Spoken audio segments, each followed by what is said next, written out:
ఆగమ సంప్రదాయ ప్రకారం ఆలయంలో శాత్తుమొర అనే ప్రక్రియ నిర్వహిస్తారు. శాత్తుమొర అంటే ఏమిటి?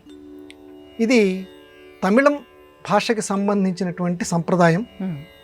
ఆ భాషలో ఉన్నటువంటి పదం. ఇది తిరుమల తిరుపతి దేవస్థానాల్లో ఈ శాత్తుమొర అనేటువంటి దాన్ని ఆచరిస్తూ ఉంటారు. శాత్తుమొర అని అంటే దానికి అర్థం ఏంటంటే, రామానుజాచార్యుల వారు మనకు తెలుసు, శంకర భగవత్పాదులు లాంటి వారు మహానుభావులు. తిరుమల తిరుపతి స్వామివారికి, ఆ వెంకటేశునికి అర్పించినటువంటి నైవేద్యాలని దాదాపుగా ఆ వెంకటేశునితో సమానమైనటువంటి రామానుజాచార్యుల వారి దగ్గరికి తీసుకొచ్చి మొదట ఆయనకి అర్పిస్తారు నైవేద్యం. అదే నైవేద్యాన్ని రామానుజాచార్యుల వారి దగ్గర కూడా, ఆ 2వ గంట నైవేద్యం అయిపోయిన తర్వాత రామానుజాచార్యుల వారి దగ్గరికి కూడా తీసుకొచ్చి అదే నైవేద్యాన్ని ఇస్తారు. ఇచ్చి అప్పుడు ద్రావిడ ప్రబంధం, వైష్ణవ మతంలో చాలా ప్రఖ్యాతి చెందినటువంటిది, ఆ ద్రావిడ ప్రబంధ పారాయణాన్ని ఆ రామానుజాచార్యుల వారి దగ్గర చేస్తారు. ఇదిగో ఈ కార్యక్రమం మొత్తాన్ని శాత్తుమొర అని అంటారు.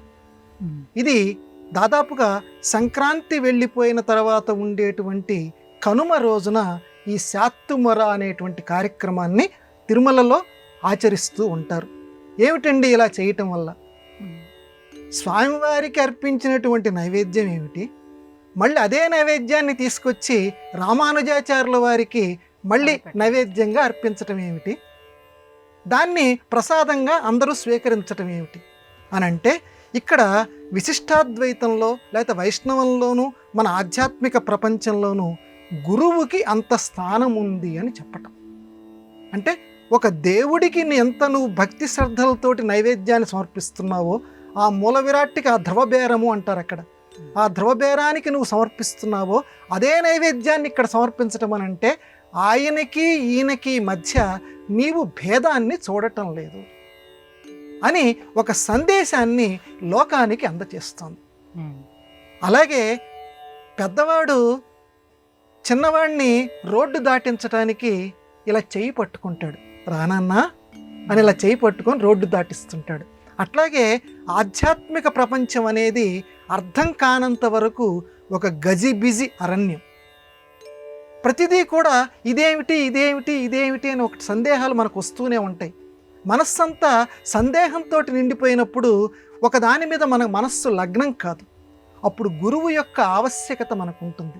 కాబట్టి వెంకటేశుడు అనేటువంటి దైవం దగ్గరికి, ఆ దైవలీలల్ని అర్థం చేసుకోవటానికి మనకి ఒక గురువు కావాలి. అదిగో ఆ గురువే రామానుజాచార్యుల వారు. కాబట్టి స్వామి, మేము నీ చెయ్యి పట్టుకుంటున్నాం, అదిగో ఆయన దగ్గరికి మమ్మల్ని నీవు నడిపించు. ఈ భావన మాకు అందరికీ తెలియచేయటానికి, ఈ భావనని లోకంలో విశ్వవ్యాప్తం చేయటానికి ఇదిగో ఆయనకిచ్చినటువంటి నైవేద్యాలు నీకు కూడా మేము సమర్పిస్తున్నాం. నీకు ఆయనకి మధ్య మేము అభేదం, ఇద్దరి మధ్య తేడా లేదనుకుంటున్నాము, మమ్మల్ని నీవు అనుగ్రహించు. వైష్ణవంలోనమ్మ గురువుని చాలా విపరీతంగా అభిమానిస్తారు, విపరీతంగా గౌరవిస్తారు. అన్నమాచార్యుల వారు కూడా రామానుజాచార్యుల వారిని పొగుడుతూ కీర్తనలు రాశారు. కాబట్టి వైష్ణవ గురువుకి అంతటి ప్రాముఖ్యత ఉందని చెప్పటానికే ఈ శాత్తుమొర అని జరుపుతారు.